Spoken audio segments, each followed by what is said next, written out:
Вот уже 15 лет, как парламент Абхазии является ассоциированным членом Южно-Российской парламентской ассоциации. Ее участники встречаются несколько раз в год. Очередную конференцию из-за распространения коронавируса было решено провести в онлайн-режиме. В первый день за 8 часов работы было рассмотрено более 30 тем, касающихся вопросов государственного строительства, местного самоуправления, межнациональных отношений, науки, культуры, межпарламентских связей, спорта и туризма. Мы внимательно изучаем все материалы, все инициативы законодательные, всецело вас поддерживаем. Очень много вопросов, которые мы у себя принимаем на основании ваших инициатив.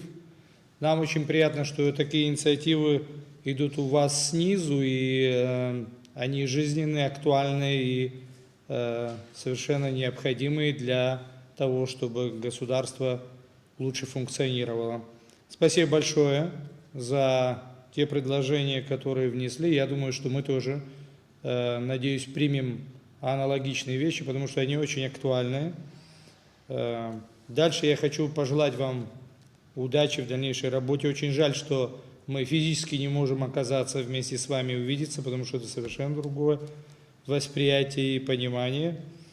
Хотим передать большой привет Волгограду, который должен был, если бы возможность была, осуществить эту встречу.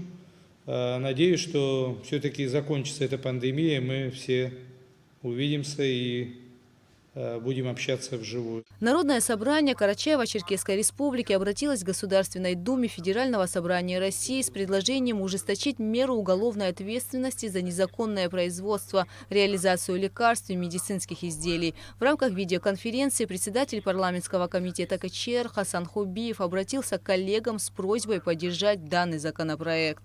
Статистика, вы лучше меня знаете, очень ужасающая, хотя нам дают 6-8%. На фарм-рынке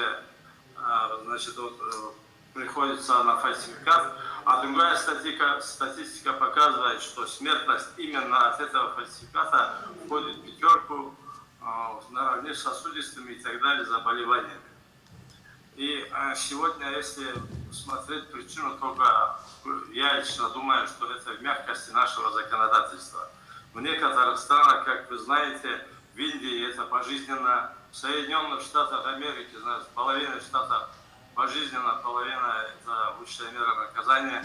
А если взять штрафы до 200 миллионов долларов, а у нас, если в сравнении, если взять, то просто фальсификат, если фальсифицирует человек, то от 70 до 100 тысяч, а за ответственные лица от 100 до 600 тысяч.